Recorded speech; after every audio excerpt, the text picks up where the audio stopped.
I very much appreciate the fact that you're holding these hearings and focusing on this very critical issue. During my career, I had the occasion to work extensively in the textile industry, when there was one, in the automotive industry as well, and to a certain degree in the metals industry. And I have long been an advocate of free markets and laissez-faire, but I watched mercantilist policies not wipe out all those industries, although in the textiles, almost completely wipe out textile industry. And so recognize that we need to take a different course now as we look at many, many other industries that are facing a mercantilist strategy. I would note that in my state of Utah, Micron, a U.S. chip maker, has some 2,000 employees. It is the only manufacturer in the United States of dynamic random access memory, or DRAM.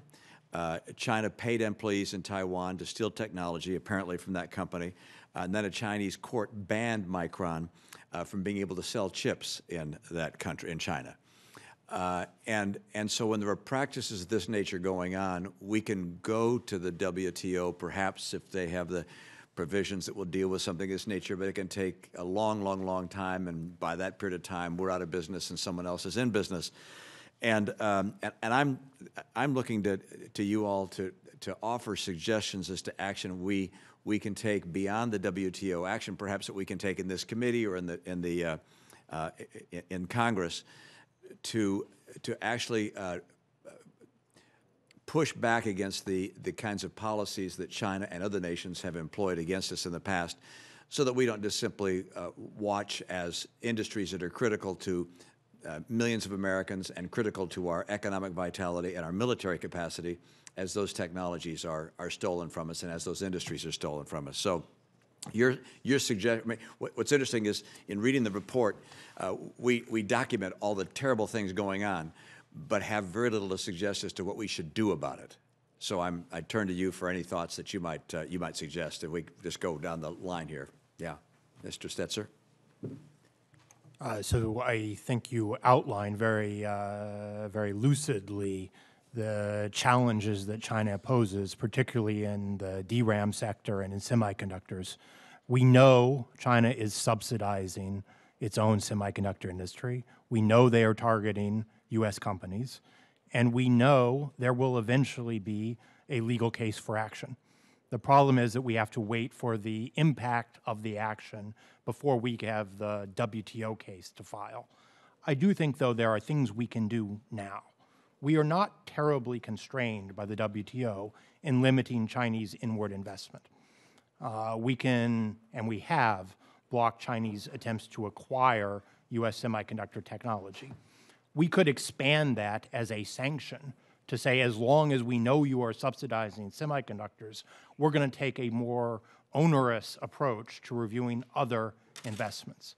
I also think we should be documenting now all the various ways China is subsidizing its semiconductor industry and be prepared to initiate trade actions both in the U.S. and at the WTO to limit our imports of Chinese semiconductors once those emerge, but also to pursue cases about the adverse effect. So if China is displacing our exports, we have some rights to take additional offsetting action. I think we can be pretty aggressive. Thank you. I couldn't agree with you more, Senator. One of the challenges under U.S. anti-dumping laws, you have to wait for damage. By the time the damage is done, you're oftentimes dead. And it is meaningless at that point. We saw that, for example, in the U.S. solar industry, where we were the leader in the year 2000, and now we've got about 5% of the global market. Chinese actually, by dumping, they eliminated most of our solar companies, and then they used state government funds to go up and buy the assets, the intellectual property assets of these companies at 10 cents on the dollar. We wrote a report I'm happy to share with your staff about a year and a half ago, listing a very detailed set of specific policies that an administration could take or that Congress needed to pass. There are many, many things we can do that are not just tariffs that we could go. Let me suggest one. You mentioned this case of Micron. This was a Chinese company, Fujian Hinghua, pronouncing it slightly wrong. Not only did they get stolen DRAM technology, but they were subsidized by the Chinese Semiconductor Fund by about $3 billion to build a giant DRAM factory, which no commercial company would ever have built on their own without a subsidy.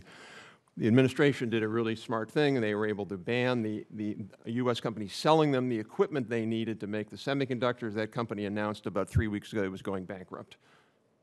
Now, we need to be applying that. The only reason they could do that was because somehow there was some connection to North Korea or Iran or something like that. I would argue we need to expand that, and we should be able to block the sales of U.S. company equipment to these kinds of companies. We should be able to block their access to all our banking and security systems. If a company has a very high likelihood of being based on big subsidies or stolen intellectual property, we shouldn't let them use our banking and security system.